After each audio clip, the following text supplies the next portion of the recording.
అందరికీ నమస్కారం అండి.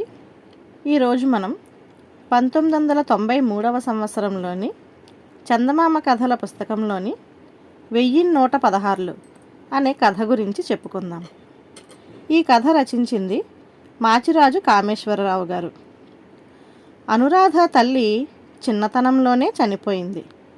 తండ్రి మరొక పెళ్లి చేసుకోవడంతో ఆమె 12 ఏళ్ల వయసు వచ్చే వరకు అవ్వ దగ్గరే పెరిగింది. ఆమె సవతి తల్లి దుర్గమ్మ పరమ గయ్యాలి. ఆమెకు 2 పిల్లలు. ఒక్కతే ఇంటెడు పని చేసుకోవడం కష్టంగా ఉన్నది. ఒకరోజు భోజనం చేస్తున్న భర్తతో దుర్గమ్మ, ఆ ముసలిదాని గుడిసెలో మహారాణిలా ఉన్నది మీ ముద్దుల కూతురు. వేలు గుమ్మరించి పెళ్లి చేయాల్సిన కర్మ మనకు తప్పేది కాదు. పెళ్లి లోపల ఏ పని పాట రాకపోతే సవతి తల్లిని గనక నలుగురు నన్ను ఆడిపోసుకుంటారు. నువ్వు వెళ్ళి నీ కూతుర్ని తీసుకొనిరా. 4 ఏళ్ల పాటు మన ఇంట్లో ఉంచుకుందాం అన్నది. దుర్గమ్మ చేతిలో కీలుబొమ్మ ఆమె భర్త. అతడు మారు మాట్లాడకుండా వెళ్ళి అనురాధను తీసుకువచ్చాడు. ఆమె 6 ఏళ్ల పాటు సవతి తల్లితో తిట్లు తింటూ అడ్డమైన చాకిరీ చేసింది. పట్నంలోని తన తమ్ముడి స్నేహితుడు పైడిరాజు కానీ కట్నం లేకుండా అనురాధను చేసుకుంటాడని చెప్పి భర్త చేత పెళ్లికి ఒప్పించింది దుర్గమ్మ. ఈ పైడిరాజు చిల్లర దొంగతనాలతో బతుకుతున్నవాడని తమ్ముడి ద్వారా దుర్గమ్మకు ముందే తెలుసు. పెళ్లికి ముందు తనకు పట్నంలో ఉద్యోగం అని చెప్పాడు పైడిరాజు. కాపురానికి వచ్చిన వారం రోజుల్లోనే అతడి ఉద్యోగం ఏమిటో తెలిసిపోయింది అనురాధకు. మోసం చేసి సంపాదించిన డబ్బు సుఖాన్ని శాంతిని ఇవ్వలేదు. ఏదైనా కష్టపడి సంపాదించే మార్గం చూడు అని అనురాధ భర్తను ఎన్నో విధాలుగా బ్రతిమలాడింది. బతకడం చేతకాని దద్దమ్మలు కాయా కష్టం చేస్తారు. నాకా కర్మ పట్టలేదు అనేవాడు పైడిరాజు హేళనగా. అనురాధ కాపురానికి వచ్చిన 6 మాసాలకు ఆమె అవ్వ నుంచి ఆఖరిసారిగా చూడాలనుకుంటున్నట్టు కబురు వచ్చింది. అప్పటికప్పుడు బాడుగ బండిలో అవ్వ ఊరికి వెళ్ళింది అనురాధ. కుక్కి మంచంలో ఎముకల గూడులా ఉన్న అవ్వను చూసి ఆమెకు దుఃఖం పొంగుకు వచ్చింది. అవ్వ అనురాధను అడిగి ఆమె భర్త ఎటువంటి వాడైంది తెలుసుకొని, సరే తల్లి, ఇప్పుడు చేయగలిగిందేమీ లేదు. నాకు ఆఖరి క్షణాలు సమీపిస్తున్నాయని గ్రహించి నీకు కబురు చేశాను అని దిండు కింద నుంచి ఒక సంచి తీసి 1116 రూపాయలు కానుకగా ఇస్తే శుభమట. ఆ మొత్తం ఇందులో ఉంది. ఈ డబ్బుతో నీ భర్తను ఏదైనా వ్యాపారం ప్రారంభించమను అని చెప్పి సంచిని అనురాధ చేతిలో పెట్టి కన్ను మూసింది. తండ్రి వచ్చి అవ్వ శ్రాద్ధకర్మలు ముగించాక అనురాధ ఇంటికి తిరిగి వచ్చి డబ్బు సంచిని భర్తకిచ్చి మన శుభం కోరి అవ్వ ఈ 1116 ఇచ్చింది. ఈ డబ్బుతో ఏదైనా వ్యాపారం చెయ్యి. కష్టపడితే ఏడాది తిరిగేసరికి 10,000 కళ్ళ చూడవచ్చు అన్నది. పైడిరాజు పెద్దగా నవ్వి, ఈ డబ్బుతో సాయంత్రం అలా వెళ్ళి ఇలా 10,000 తేగలను. ఈ భాగ్యానికి నిండు ఏడాది ఆగాల అన్నాడు. అన్నట్టుగానే పైడిరాజు ఆ సాయంత్రం డబ్బు సంచి జేబులో పెట్టుకొని సంతోషంగా ఇంట్లో నుంచి వీధిలోకి వచ్చాడు. అంతలో ఒక గుర్రపు బండి అటుగా వచ్చి అతడి ముందు ఆగింది. బండిలో నుంచి ఒక మనిషి తల బయటకు పెట్టి, అమ్మవారి గుడికి వెళ్ళే దారేదండి అని పైడిరాజును అడిగాడు.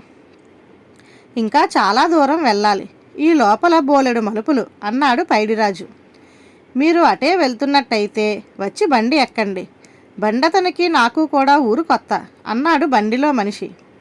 పైడిరాజు బండి ఎక్కి బండి తోలేవాడికి అమ్మవారి గుడి దారి చూపసాగాడు. బండి గుడిదాపులకు చేరగానే బండిలో ఉన్న మనిషి పైడిరాజుకు కృతజ్ఞత చెప్పి హడావిడిగా బండి దిగి వెళ్ళాడు. ఆ తరువాత తాపీగా బండి దిగుతున్న పైడిరాజుకు బండిలో పడి ఉన్న ఒక ఉత్తరం కనిపించింది. అది హడావిడిగా బండి దిగిపోయిన మనిషి జేబులో నుంచి జారిపడి ఉంటుందని పైడిరాజు ఊహించి ఒక పెడగా వెళ్ళి ఉత్తరం చదవసాగాడు. అది నీలకంఠయ్య అనే ఆయన భార్య భానుమతికి రాసింది. అందులో ఇలా ఉంది: నేను పని మీద పట్నం వెళ్తున్నాను. నువ్వు ఆ మధ్య 25,000 పెట్టుకున్న హారం నచ్చలేదని దాన్ని చెరిపించి మరొక నమూనా హారం చేయించుకుంటానన్నావు కదా. ఈ సమయంలో నువ్వు అమ్మవారి గుడి దగ్గర ఉంటావని ఈ ఉత్తరంతో మనిషిని అక్కడికే పంపుతున్నాను. అతడికి హారం ఇచ్చి పంపించు. పట్నంలో మార్పించి తెస్తాను. ఇది చదివి తన పంట పండిందని పరమానందం చెందాడు పైడిరాజు. అతడు క్షణం ఆలస్యం చేయకుండా గుడిలోకి వెళ్ళాడు. గుడిలో జనం పలుచగా ఉన్నారు. పైగా చాలామంది పిల్లలు, వృద్ధులు. ఒక పక్కగా కొబ్బరి చెప్పను ముక్కలు చేస్తున్నది ఒక 25 ఏళ్ల స్త్రీ. పైడిరాజు ఆమెను సమీపించి, మీరేనా భానుమతి గారు అని అడిగాడు. ఆమె అవునన్నట్టు తల ఊపింది. పైడిరాజు ఉత్తరాన్ని ఆమెకిచ్చాడు. ఆమె ఉత్తరం చదివి, ఇంతకు ముందే హారాన్ని పార్వతమ్మకిచ్చాను. ఆమె తన కూతురు పెళ్లికి 1500 సర్దమన్నది. సమయానికి చేతిలో డబ్బు లేదు. హారాన్ని ఎవరి దగ్గరైనా కుదువ పెట్టి అవసరం గడుపుకుంటానంటే ఇచ్చాను. అయ్యగారు ఈసారి పట్నం వెళ్ళినప్పుడు హారం మార్చే సంగతి చూడవచ్చని చెప్పండి అన్నది. బంగారం లాంటి అవకాశం చేతికి చిక్కినట్లే చిక్కి చేజారిపోతున్నందుకు పైడిరాజు విలవిల్లాడిపోయాడు. అయితే ఆ మరుక్షణం మెరుపులో ఒక ఆలోచన వచ్చింది. అతడు భానుమతితో, అయ్యగారు మరెన్నాళ్లకు మళ్ళీ ఒకసారి పట్నం వెళతారో తెలియదు. ఇప్పుడే పని పూర్తి చేయించవచ్చు. నా దగ్గర 1116 రూపాయలున్నవి. మీరనే ఆ పార్వతమ్మకి ఆ డబ్బిచ్చి హారం తీసుకురండి. నేను నీలకంఠం గారిని అడిగి ఆ మొత్తం తీసుకుంటాను అన్నాడు. భానుమతి పైడిరాజు ఇచ్చిన డబ్బు సంచి తీసుకొని, ఈ మొత్తం పార్వతమ్మకు సరిపోతుందో లేదో అడిగి చూస్తాను. గుడి వెనకే వాళ్ళ ఇల్లు అంటూ వెళ్ళిపోయింది. ఆ తరువాత 4-5 నిమిషాలు గడవకుండానే భానుమతి తిరిగి వచ్చి హారాన్నొకదాన్ని పైడిరాజుకిస్తూ, మొన్న అయ్యగారి మేనకోడలి పెళ్లిలో అలివేలు గారు వేసుకున్న హారం నమూనాలో కొత్త హారం ఉండాలని చెప్పండి అన్నది. పైడిరాజు హారం తీసుకొని పరమానందపడిపోతూ తను తరచుగా దొంగ వస్తువులమ్మే దేవనాథం దుకాణానికి వెళ్ళి హారం చూపించాడు. దేవనాథం హారం కేసి కొంచెం సేపు పరీక్షగా చూసి తరువాత తల ఎత్తి పైడిరాజు కేసి కోపంగా చూస్తూ, ఆహా, ఏరా పైడిరాజు, పూత బంగారం మెరుపులతో నా కళ్ళే కప్పాలనుకున్నావా అంటూ హారాన్ని నేలకేసి కొట్టాడు. పైడిరాజుకు నెత్తిన పిడుగు పడ్డట్టయింది. ఎప్పుడూ ఎదుటివారిని మోసం చేసే తను ఘోరంగా చిత్తయిపోయాడు. భార్యకు ముఖం చూపించడం ఎలా? పైడిరాజు బాగా పొద్దుపోయే వరకు వీధుల్లో తిరిగి ఇల్లు చేరేసరికి ఇల్లంతా చీకటిగా ఉన్నది. అనురాధ లేదు.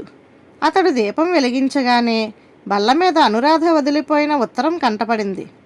అందులో, నా ద్వారా మీ గురించి విన్న నా స్నేహితురాలు భానుమతి, ఆమె భర్త నీలకంఠం గారు మీకు తిరుగులేని గుణపాఠం నేర్పేందుకే ఈ నాటకం ఆడారు. ఒక దొంగకు లేదా మోసగాడికి భార్య అనిపించుకోవడం కన్నా చావడం మేలు నా దృష్టిలో. అవ్వ తన చివరి ఘడియల్లో ఇచ్చిన 1116 నాకు ధైర్యం చెబుతున్నాయి. ఈ డబ్బుతో 2 ఆవుల్ని కొనుక్కొని వాటి పాలు అమ్ముకున్నా నా బ్రతుకు గౌరవప్రదంగా గడిచిపోతుంది. అందుకే మా ఊరు వెళ్ళిపోతున్నాను. ఇప్పటికైనా మీరు మనసు మార్చుకొని మీ తెలివితేటల్ని సక్రమ మార్గంలో వినియోగించుకొని కష్టపడి పని చేయగలననుకుంటే రేపు సూర్యాస్తమయంలోగా మా ఊరు రావచ్చును. ఉత్తరం చదివిన పైడిరాజు కళ్ళ ముందు పొరలు తొలగిపోయాయి. అతడు మర్నాడు సూర్యోదయం వేళకే తన ఇంటి గుమ్మం ముందు తల వంచుకొని నిలబడి ఉండడం చూసి అనురాధ పరమానందం చెందింది. ధన్యవాదాలు.